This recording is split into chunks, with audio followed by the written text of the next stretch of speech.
Ang taong laging busy sa paghanap ng mali sa iba ay mawawala na ng time para makita ang mali sa kanya.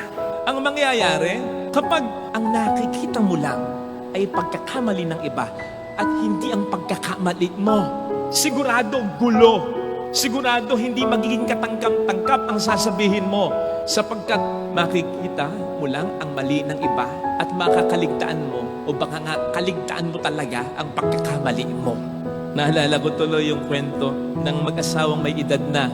Si Mr. ay pumunta ng doktor, kaibigan niya, sabi, "Tol, tataka ako sa asawa ko sa kumari mo Madalas hindi ako pinapansin I think there's something wrong with her. May mali siya. Palagay mo." Sumagot yung doktor na kaibigan, "Maybe her hearing. Baka mahina na ang tenga. Alam mo naman, nagkakaedad tayo talaga." Tama! Baka nga! Pero paano ko naman matcha-check? Ganito, sabi ng doktor, pag uwi mo, medyo malayo ka, kausapin mo, tanungin mo. Pag hindi sumagot, lumapit ka ng 2 steps, 3 steps. Magtanong ka uli, same question, normal tone of voice. Pag hindi uli sumagot, walang reaksyon, 2 steps uli, forward. Tanong mo uli, normal na tono ng boses ha? Pag sa pangatlong beses, hindi pa rin sumagot. Pang-4 na beses, lumapit ka na. Tanungin mo uli, same tone of voice.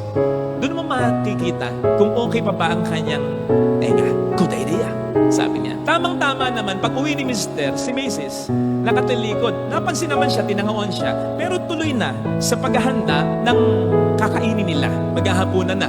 So from a distance, di naman ganong malayo, nagtanong siya, normal tono ng boses. Anong ulam natin? Tuloy pa rin sa paghiwa si Mrs. Walang reaksyon. So 2 steps, forward, anong ulam natin? Ganun pa rin yung tono. Ganun pa rin yung tanong. Wala uling reaksyon. Tuloy pa rin sa paghanda si Mrs. So, forward ulit. Pangatlong beses, ano ulam natin? Wala pa rin reaksyon. Tuloy pa rin sa pag-iwa si Mrs. So, ginawa na niya. Nilapitan na niya. Dito na. Sa bandang tenga. Ano ulam natin? Pag tingin ni Mrs. na gano'n sa kanya, gulat siya. Kala niya, sasaksakin siya Kasi nainis si Mrs. Sabi ni Mrs. sa kanya, ano ka ba? Pang-4 na beses ko nang sinasagot yung tanong mo, tinola. Bingi ka ng talaga. Patingin ka na.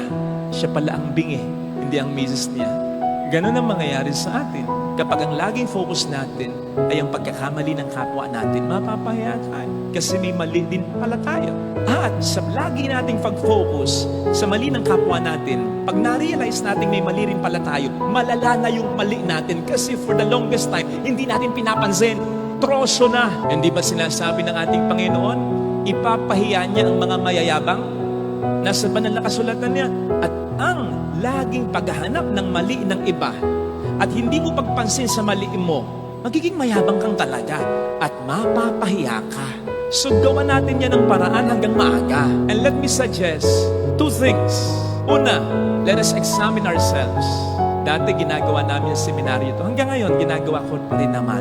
Halimbawa po, pagdating ng tanghali, may break time naman Hindi ka naman lagi nagtatrabaho.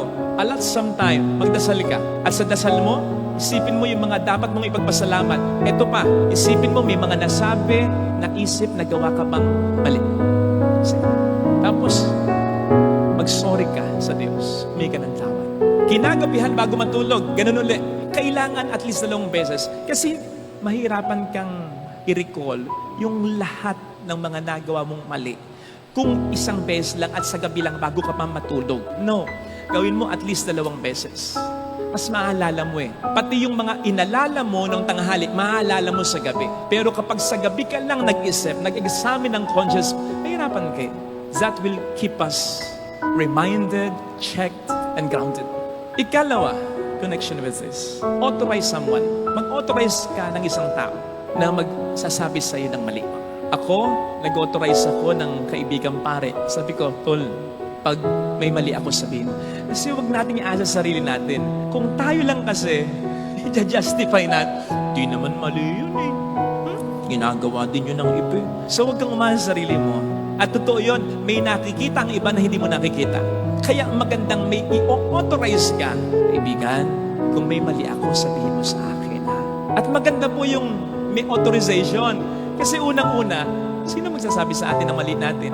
Lalong-lalo na kung panganay ka sa magkakaibigan matalino ka, mas may kaya ka, mayaman ka, may kapangyarihan ka. Kahit nga parehong ordinaryong tao magkakailangan na magsabihan ng mali, nahihirapan tayo. Ako nga minsan nagtotok ako, bukas na yung zipper ko, wala pang magsabi sa akin. Yung authorize mo na yon, magiging malaya siyang magsabi sa iyo. Kasi hindi niya maiisip na kapag sinabihan ka niya, sasabihin, ano na? Hoy, sinabihan mo ako, sabihan kita. Authorize siya. Pero, hindi pwedeng kahit sino. Mamili ka ng matino. Mamili ka ng hindi lokong. Mamili ka ng may credibility. Kahit papaano. At magkaroon ng dalawang criteria. Unang criterion, dapat mahal niya ang Diyos. Talagang nagpapakabuting tao. Pangalawang criterion, mahal ka niya. May malasakit siya sa iyo. Again, unang criterion, mahal niya ang Diyos. Pangalawang criterion, mahal ka niya. Ganon dapat yung pagkasunod, ha? Hindi po pwedeng mahal ka niya, sunod lang yung Diyos. Kasi kapag mas mahal ka niya kaysa Diyos, kahit magkamali ka, ang sasabihin niya, yung alam niyang gusto mo ring marinig sa Kanya.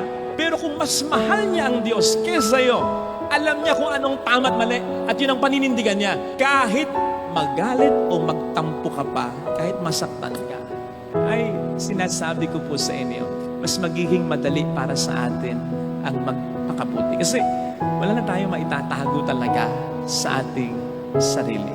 Therefore, mga kapatid, a lot more time correcting ourselves than others. Otherwise, hindi tayo magiging tunay na mabuti and we will not become truly happy kasi kailanman hindi nagiging tunay na masaya ang taong busy lagi sa paghahanap ng mali ng iba. Para ka lang may third eye nun. Third eye, nakakakita ka ng multo o kaya ng mga spirito. Wala ka namang magawa, natatakot ka lang. So ganun din yung may third eye sa pagkakasala o pagkakamali ng iba. Minsan nga, kahit wala dahil may third eye ka, nangiisip ka na ng masama ay, anong magagawa mo kahit sabihan mo pa sila kung hindi naman sila makikinig sa'yo? Wala. So malulungkot ka lang. Kaya, mas mag-alat ng oras ng mag-examine ng sariling kulang o pagkakamali kesa ulaan lagi ang iba.